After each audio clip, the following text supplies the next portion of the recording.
Hello there, and welcome to Chita Diaries. So, excuse my frizzy hair. Like, I tried to put like a headscarf on. This is like wash day. It's like day 6 of me having this hair. But yeah, welcome to this video. Today is February the 18th. Like, I had a good week. I don't know how you guys' week was. It was okay until yesterday, Friday. Like, I had a moment at work where I snapped. And when I knocked off, I was just like, I need to like release this energy and just not take it with me into the weekend. And I tried, woke up this morning, like I had like a moment on the phone, like okay, but I think I'm also yeah, I'm definitely not. I think I'm also PMSing. So I put on a playlist on Spotify, which I will recommend. Like just search for Spring Sounds 2022. Or maybe I'll leave a link in the description box. But in case I don't, just search for Spring Sounds 2022. If you have Spotify, it was really, really relaxing, really, really calming. And I heard that in a Lydia Millen vlog, and it's been really, really, really, really relaxing. It's just like it's calmed me down. I even sat down and drafted like a quick script for this video. I always know what I'm going to like I have a general idea of what I'm going to talk about. Like even next week I know what I'm going to talk about, but I only like flesh out the ideas later on. But anyways, that playlist helped me out. It was really nice, lots of violins and whatnot. Not really my vibe. Like even my cat looked up like what are we listening to? But within like a minute, like she was like sleeping. Yeah, it's very, very relaxing. Highly recommend. It just gives like a good vibe in your home. But anyways, today's video is episode 3 or part 3 of my February chats. I am delving into a whole bunch of topics as a single Zambian 30-year-old woman. And the whole premise of this is just to have like a chit chat and converse with, people who might be looking to get into relationships or have been single for a while. I thought we could just chat about it. Though there aren't that many comments, which is okay. Like if you don't want to tell your business, like it's perfectly fine. To the few of you who've commented, thanks for commenting and the like. But I actually hope that, this is a sort of, yeah, conversation that you are either enjoying or benefiting from. I don't know. I know I choose violence in all my videos, so maybe you're not enjoying it. But overall, for the most part, for those of you who are enjoying it, like I'm glad you are. So yeah, let's get into today's video. And as you can see from the title, I decided to title it To Each Their Own. And it will literally be about how sometimes your insecurities might be holding you back. You might be overthinking a situation, thinking because of your insecurities, you will not find somebody, or you can't, be in a good relationship with somebody. And that's what we're going to talk about today. Yes. So, when it comes to insecurities, so a lot of the time, we tend to hold ourselves back. We overthink it, especially when you're still single. And sometimes it's justified because, yeah, like society or whatever, like our environment makes us think that we are inadequate. So it could be your looks, it could be your financial situation, it could be your level of education, it could be your family background, it could be cultural norms as well, like yeah, like like the culture or tradition with which you come from. And I will start off by addressing, I guess, cultural norms. And I will say this from the perspective of me being an average Zambian woman. At least I see myself as an average Zambian woman. Some people might think I'm well off, some people might think I'm dirt poor. But let's just pretend I'm an average Zambian woman and just take everything that I'm saying with a grain of salt. So from my perspective and the environment in which, I've been raised in, the environment that I see around me, you know, people where I come from, yes, most women have the ultimate goal of marriage. Not everybody, like if you're getting into a relationship, there are very few people who just want to have a life partner. I used to be that person, but not anymore. I'll talk about that in the next video. But yes, most people where I come from, like the goal, if you're going to get into a relationship, especially a monogamous one, the goal is marriage. And once you become a Zambian wife, people go through teachings. There's all sorts of traditional and cultural norms that are brought into your relationship, whether voluntarily or involuntarily. And from what I've seen, again, there's just this emphasis that, your role. Of course, these are all like, gendered roles for women. Like your home is your pride and joy. The cooking, the cleaning, making sure everything is in order, childbearing, raising kids, that's placed heavily onto women, domestic stuff basically. Domestic chores, that's on your head. And then for men, when they come in, it's always from the perspective of they must be able to provide. So they're the ones bringing in money. Like you provide, you protect, etc. What like that's the focus, or at least what I've seen. Now, with a lot of modern women, and when I say modern women, like I'm not even thinking about like hyper feminists. No, no, like I'm just talking about modern times, the last couple of decades. And I can reference like my mom as well. Like I was born in 1992, and from as far back as I can remember, like my mom has been a working woman. Like most of our moms have been working women for decades. And yes, there's this thing where not all of them, for a lot of Zambian women who might be working as well, like their money is their money, then their husband money is like our money type of thing. But for a lot of women, in as much as they have these like, like gendered roles of you must take care of the house, like that's placed only on the woman. That's on the woman exclusively. When it comes to money, like it's actually quite unfair if you think about it. Like a lot of women work and they help contribute towards like their marriage, their household, they help contribute. So it's unfair that the men will happily take your money to help with the family, which is perfectly fine, but they would not lift a finger where domestic chores are concerned. So I have some beef with that, but that's just my opinion and my perspective, because like the title of this video is To Each Their Own. So there's that level of insecurity where some people are put under pressure.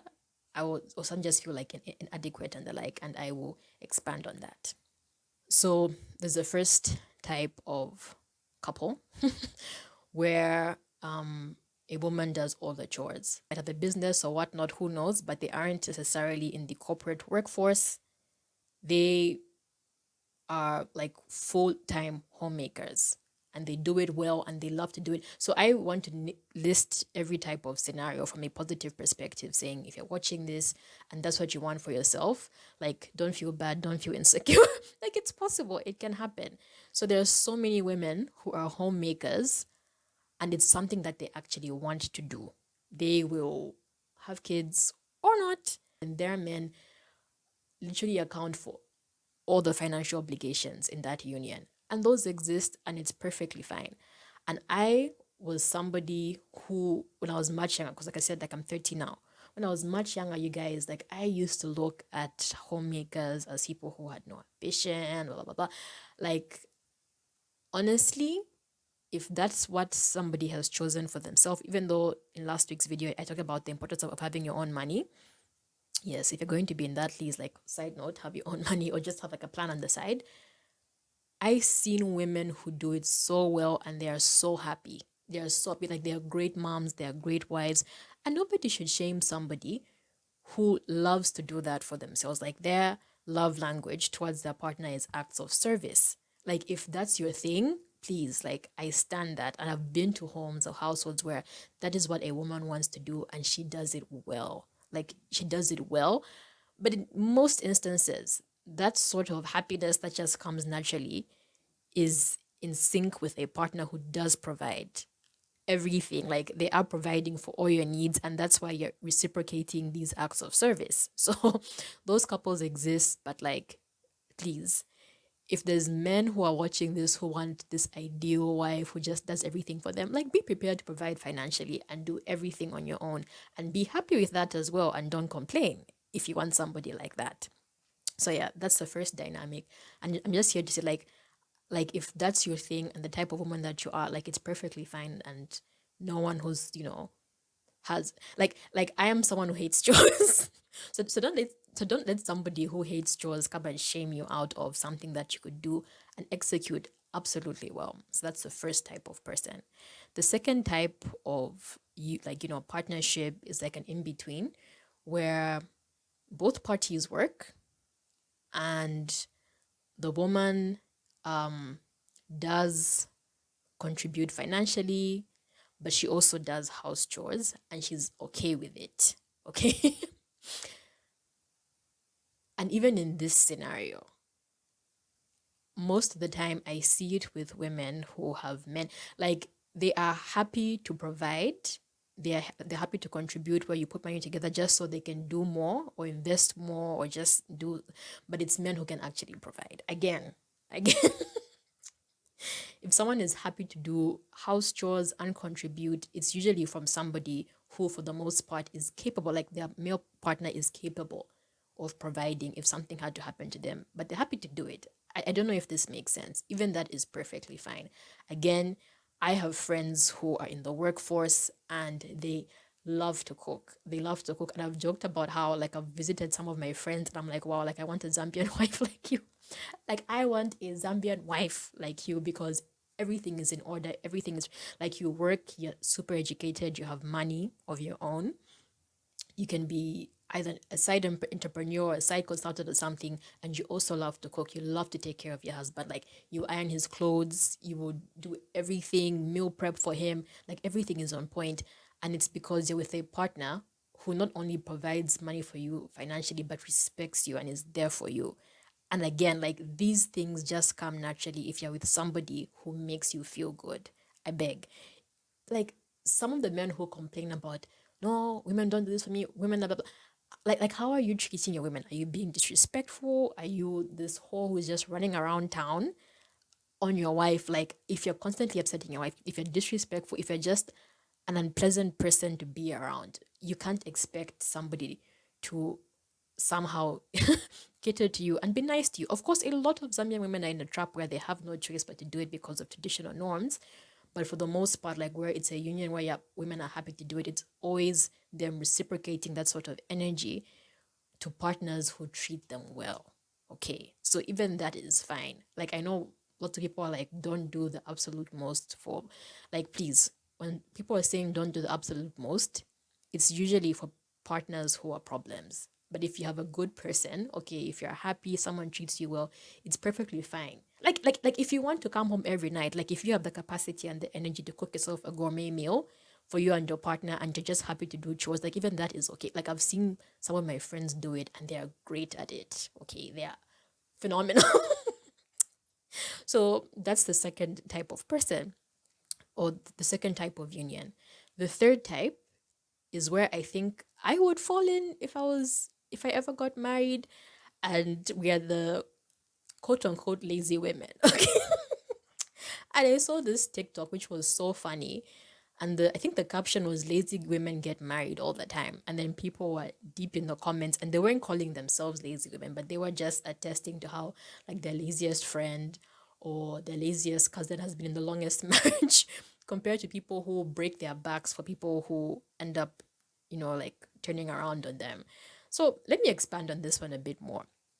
And again, it comes to that thing of where you like sometimes it's unrealistic to expect too much from somebody who works. That thing that I had explained, I don't know if I'd already explained this. No, I don't think I did. But this whole thing of where women are expected to do all the domestic chores and the men just come home and provide. This is the thing, okay? Men providing came from a premise where way back, way back, okay, most women were not in the workforce. A man would leave home early in the morning, come home in the evening or at night. He's had a very long day. He's extremely tired from his job, like he's been broken emotionally, mentally, physically at work, and he just wants to come home to a hot meal and a loving family. Okay, that made sense back then. But nowadays, it's like it's two people, two of you are leaving the house at the same time, coming home at the same time, doing the same tired that your husband is getting tired is a tired that you are feeling. And if you're a guy watching this, it's the same tired that you feel. It's the same tired that your wife is feeling. And you're both coming home. You want a hot meal.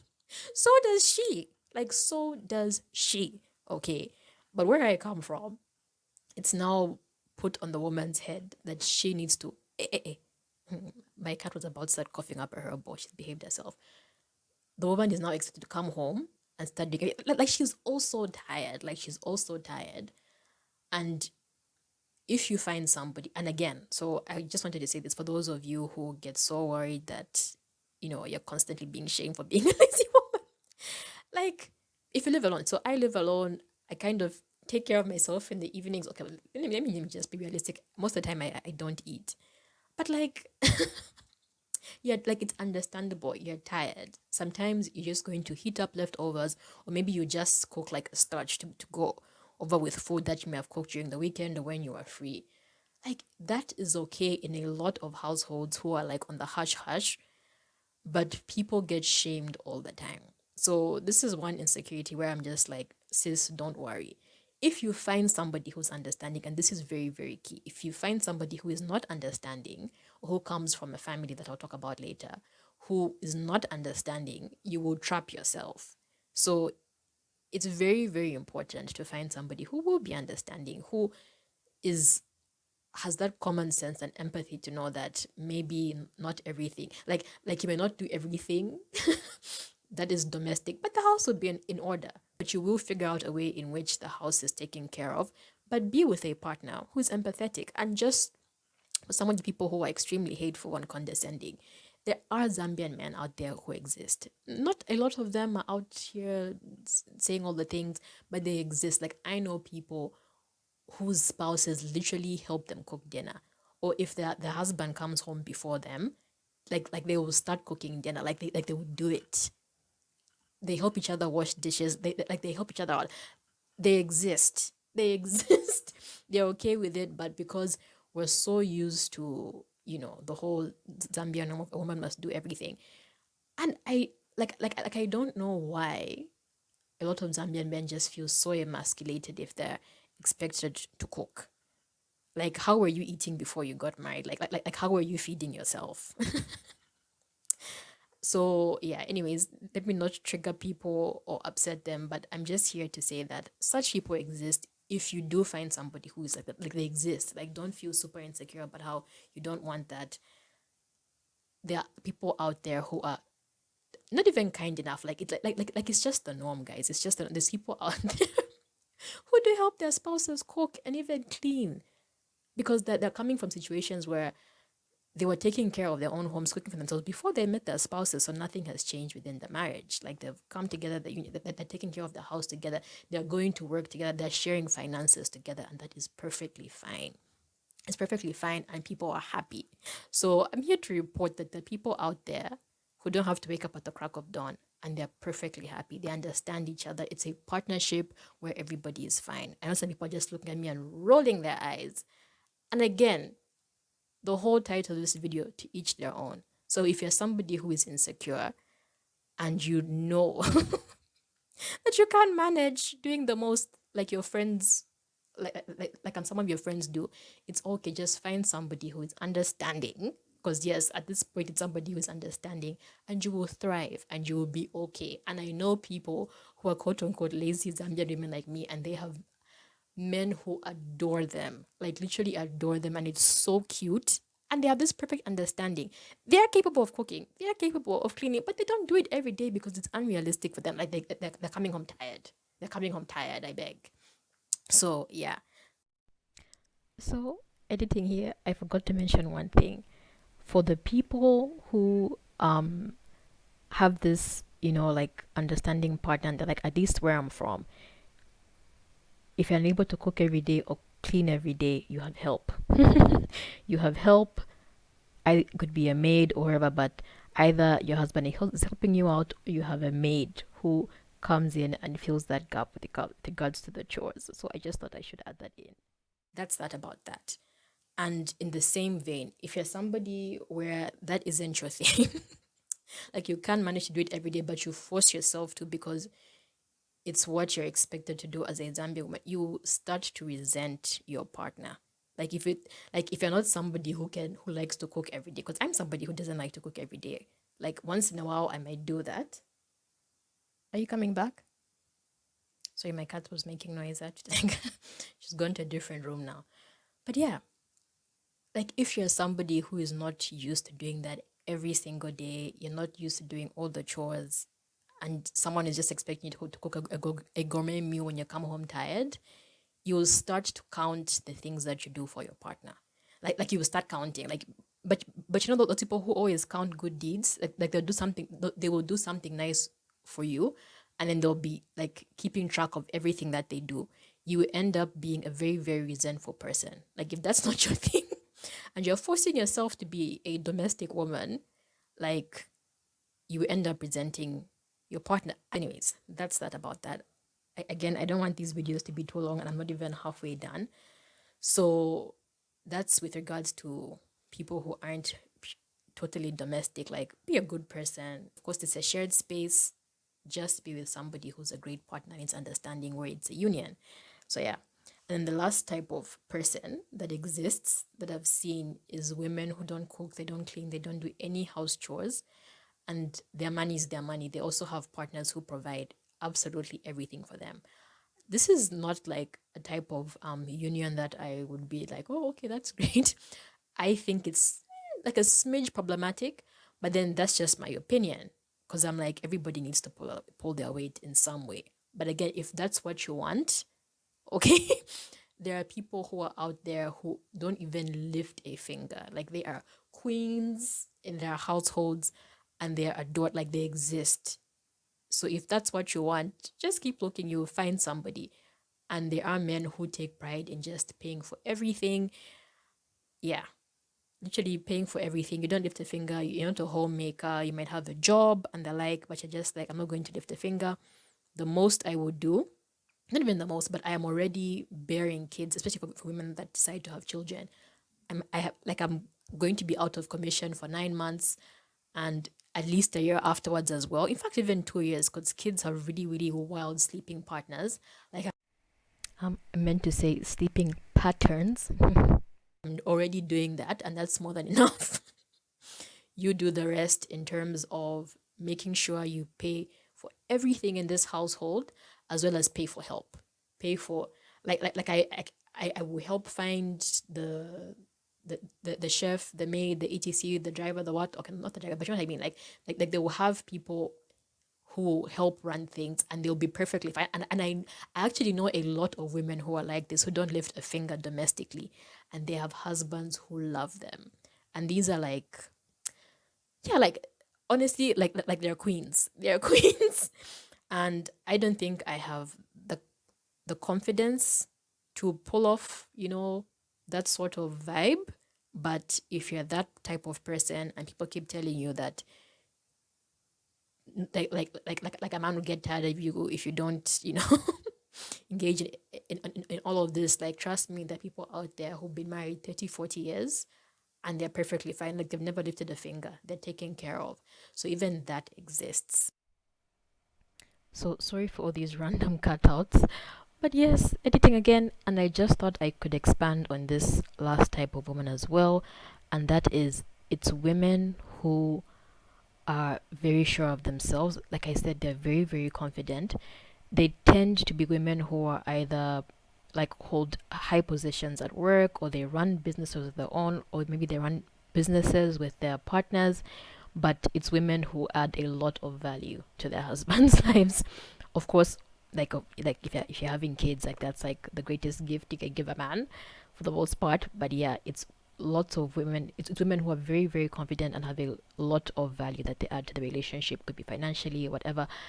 And then it's also women who have put their foot down, especially in the African context, where they have set boundaries within their families and within their partners' families, and that's how that works. So if you aren't cut out for that, it may not work out for you, sis.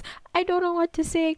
So, and if you're also somebody who just chills at home and doesn't do much, I am no, like the women I'm thinking about, and the women who I've seen, it's not women who are doing absolutely nothing. Most of them are running businesses or are in high positions in their place of work, like I have said, and have established extremely like definitive boundaries with their own families and their partners' families. And I realized I didn't touch on this point throughout this video, because again it was getting a bit too long, but I'll add this in here. I forgot to talk about families. Most of us in the African context, and even just most Asian countries, we don't marry an individual, we marry an entire family. And if this is the lifestyle that you want, the type of life, the type of union that you want, you need to find somebody who has extremely healthy boundaries within his life and healthy boundaries within his family. It has to be somebody who has your back. You can't go in guns blazing, demanding such things, and expect to win. You will not. You need to find somebody who respects their union with you and what you want. They agree with it. They want to do that for you. They take pride in providing for you because you add value to their life. They appreciate you, and then they also don't want society or even their own family to come in and disturb that. So I just thought I should add that in because it's very important to this point that I was trying to make. Yeah.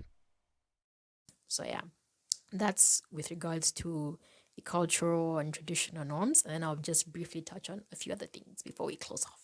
The next thing I wanted to talk about in terms of insecurities and to each their own is definitely about looks. Like, I know so many people who are extreme. Like, if you've been single for a long time, it can eat you up. It can eat you up where you keep wondering why certain friends or relatives, like they always have somebody in their life. They always have somebody in their life. You go out places, social gatherings, someone like will always approach certain people, and you just feel like maybe it's you, maybe you're unattractive, and the like. And I'm here to tell you, sis, to each their own. And some of the things that we think are holding us back, or you feel like you won't find happiness, like sometimes it's in your head, and maybe you just aren't in the right place yet to meet the right person. But I'm here to encourage you. And I know some people might be looking at me and thinking I might be saying this from a place of privilege. And I will acknowledge that. Okay. I will acknowledge that. I know some people might be looking at me like I am the most unattractive person that they've seen. So I'm not saying like, I'm Beyonce or anything. But I do acknowledge that there's some things that work in my favor, in the society that I live in. I know I come from an extremely colorist, society where I live, where the men in my community do fetishize women with a lighter complexion. So I'm not light. If someone from the West is watching this, I'm not a light skinned woman. Like, I'm not. For us, yeah. Like, but where I come from, someone would describe me as somebody with a light complexion. So that in itself does put me at an advantage, unfortunately. So, and then I also have certain features that, work in my favor. So I just want to acknowledge that I know that I'm saying this from a place of privilege where, yeah, I know there's people who've gone through their lives being called ugly, and yeah, like it's not fun. I know. But I'm here to just talk about the general consensus and just list certain things where sometimes you might think, like if you're a woman, you might think you're really tall and you won't find somebody. Trust me, there'll be somebody for, though, like, short men really like tall women, and women want to find other tall men. But yeah, in the same vein, you could be a man who's short. I know short men are bullied on the internet. Short kings are bullied. I know it can be extremely depressing for a lot of them, which is really sad. Because I do come from a family of very like short people, so like I have short family members. So like I see what they go through. It's kind of sad. But yeah, like you find somebody who loves you and who is attracted to you. So just don't overthink what the majority, are saying, or what, like what what the mainstream beauty standards are like. Trust me, like people out there have their types, and you are somebody's type. The same way some women are really petite. So I am somebody who is like really petite. I'm flat chested. I barely have anything going on back like down here. And that really made me insecure for a really, really long time, but I've gotten over it. Honestly, I've gotten over it because I got older, and and and that's the beauty of getting older. Like, I'm in my 30s now. The things that we worry about when we're younger like are so dumb. Like, I can tell you now, as a 30-year-old or someone that, like, the things that you're worrying about in your 20s are so dumb. The same way I might have, like, friends who I know who might be bigger bodied. Like, they are in thriving relationships. First of all, like, being like a curvy woman where I come from, like, it's an advantage. But of course, I do know some people get bullied for being bigger and everything. But again, like, you are somebody's type. and not just anybody who's just creepy and weird, like somebody who will be worth your time. And in this regard, I do want to talk about people who are. I know last week I talked about delusional women who want men who make 8 figures. If you're someone who's struggling and you're like, every time I go somewhere, the men I want aren't attracted to me, etc., whatnot, sometimes you have to be realistic. You really have to be realistic. And once you change your mind frame and just, like, okay, I don't know how to put this, but I was somebody who, and I'll talk about this in the next video, so this video isn't too long. But I have since changed my mindset. The people that I was attracted to have their own type, and we all know this. Like, certain people have a type; they are drawn to certain types of women, and some of us attract a certain type of man. Of course, sometimes you, like, I would attract people who are not good for me, if you know what I mean. But I also attract some people sometimes who are good for me, and I realize that, you know what, let me acknowledge this and be like, this is something I should be into. And I'm not saying settle. Like, I would never tell anybody to settle and date a person out of pity. Like, physical attraction is very, very, very, very important. Like, always make sure you're physically attracted to a person. Sorry, excuse me, I sneezed. Make sure you're always physically attracted to a person. Like, but then for you to be physically attracted to somebody who you didn't find attractive before, like, I'm not saying settle, but I'm saying go through like a mind shift. I don't know if I'm making sense. Okay, today's video has been so random, but I think I was dealing with anxiety from earlier, from that incident I talked about. But so apologies for being more all over the place than I usually am, but hopefully I'm making sense. I'm not saying settle, where you are not attracted to a certain type of person, but just because they're the only person who's showing you attention, you're like, you know what, I'll make my peace with this. No. I'm saying go through this mind shift or mind change of where if you're attracted to a certain type of man who either would never respect you or never look your way, or sometimes some of these men would entertain you, but it would be behind closed doors, which is a very big problem. Being somebody's girlfriend or lover in the shadows, where you know they would not be caught dead claiming you in public. Like, can we dead those relationships? I'm not talking about that. Like, cancel that and just acknowledge the fact that maybe you need to change the things that you find attractive in a man. And let me tell you, the older that I've gotten, the ideals that I had when I was in my early 20s and mid 20s have drastically changed now. Of course, like, I'm not going to discount physical attraction. Like, if you have a certain type of person who you're drawn to, like, that's what even makes you approach a person. Like, so can we not like yes, like, you do have to, take into consideration the physical, because that's like the first point of contact before you even approach somebody to get to know them and want to fall in love with them or whatever. But like, yeah.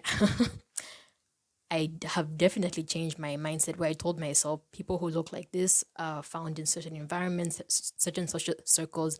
That isn't good for me. It's something I want to detach myself from.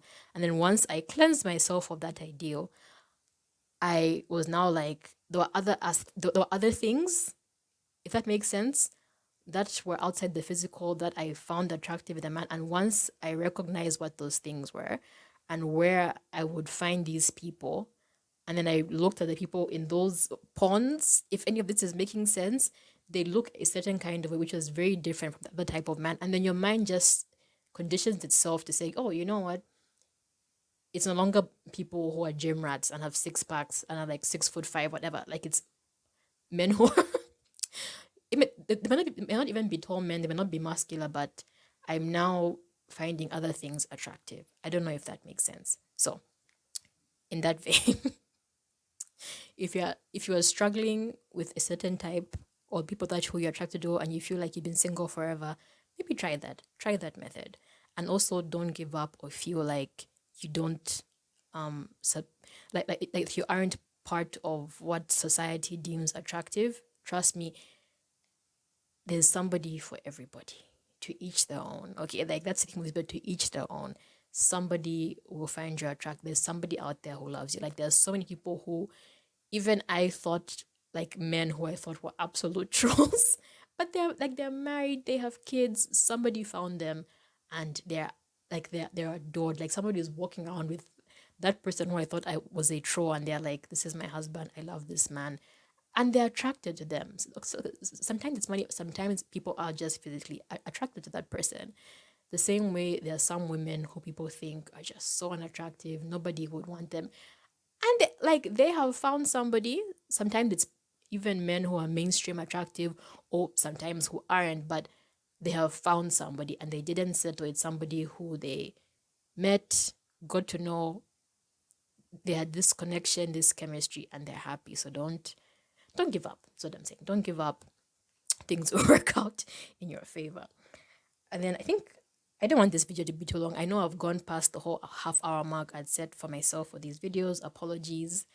But I would just end and maybe slightly touch on like financial capacity and education.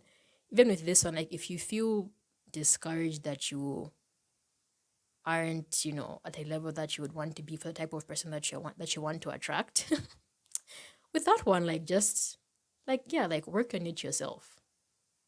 If you feel like you aren't educated enough, okay, if it's something where like you can't afford to go to college or university, like of course, like that's unfortunate, but while you're waiting for someone, like just do something. And if you can't, actually, if you can't get to a point where you have a certain level of education, or you're not at a point where you can afford certain things, sometimes the things that you do with what you have can be extremely, extremely attractive.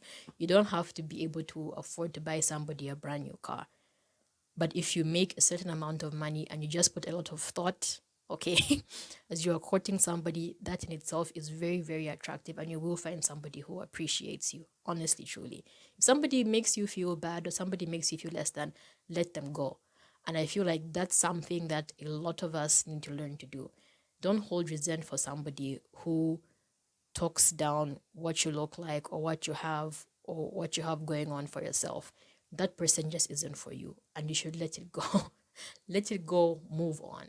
I've had moments where somebody makes it very clear that I'm like, they aren't into somebody who looks like me. And when I was younger, I would catch feelings, get so upset. But now I'm just like, you know what? As soon as somebody says they're not into somebody like me, like the attraction goes, and I'm like, boom, like I'm completely turned off, and I'm like, you know what? Thank you. At least we're not going to waste each other's time.